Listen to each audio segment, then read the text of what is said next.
Ce qui m'a fait le premier souvenir, what the fuck, c'est descendre sur le tarmac, sortir de l'aéroport, enlever les sandales, mettre les baskets et se dire on va où? Ah, vas-y, on va là, ça a l'air stylé. Et puis on est descendu dans la ville. Et puis après on s'est dit bon, bah on fait quoi? Puis on marchait en direction d'une plage. Et SAP qui a dit ah, venez, on va tout là-haut.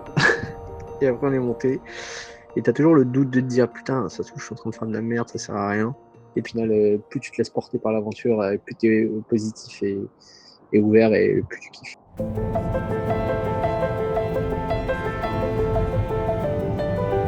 En fait, le trip a à peu près commencé comme ça. L'idée trottait depuis longtemps dans la tête de mon père de partir en Grèce. Sans rien, juste un matelas et un duvet. Et puis l'idée a germé de plus en plus dans sa tête, jusqu'au jour où on a pris les billets d'avion. Et c'est là où j'ai appelé les gars pour leur dire. Yo les gars, les billets sont 80€ aller-retour en ce moment, si vous êtes chaud, c'est le moment. Et à partir de là, tout le monde a suivi.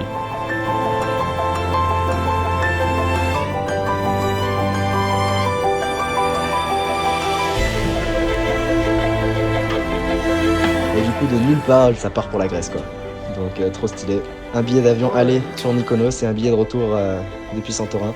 Et entre-temps, 1 semaine et demie, je crois, un truc comme ça, à parcourir sans avoir réservé rien du tout, sans avoir de plan, sans rien, quoi.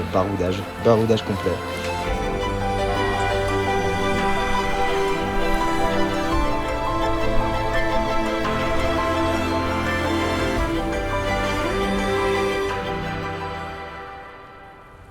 Et ce que j'ai adoré dans ce voyage, c'est que, en partant avec rien, on redécouvre énormément de choses.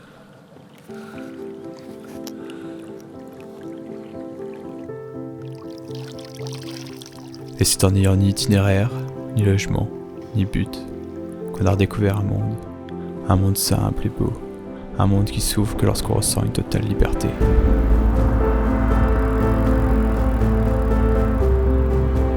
Et on s'est retrouvés à 5.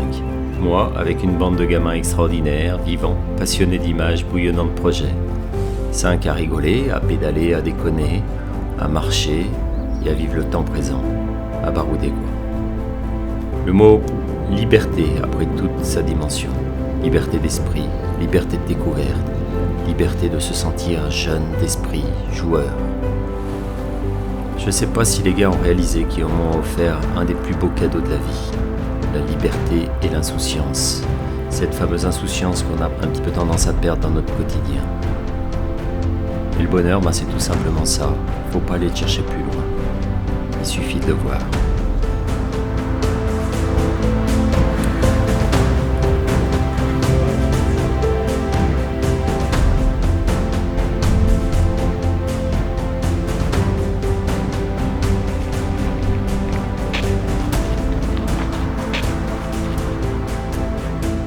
C'était vraiment idyllique, quoi. Ça faisait vraiment... Ce serait cru dans un autre temps. On aurait pu être dans un moment dans une civilisation grecque antique ou dans 300 ans. Je veux dire, ça aurait pas de différent. Je veux dire, c'est... Puis c'était pas... Ce qui est agréable, c'est qu'on profite absolument pas de ces moments de la même manière que si on était de simples touristes, si j'ose dire, qui étaient venus en famille en ayant loué une voiture, en cherchant un hôtel ou quoi. C'est-à-dire que vraiment, on ressent le sol, quoi. C'est-à-dire qu'on dort sur le sol, on ressent les choses différemment quand on vit au même rythme que le paysage, en fait.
On dit que c'est le voyage qui forme la jeunesse. Mais ce qui la forme, c'est surtout les souvenirs qu'il nous laisse.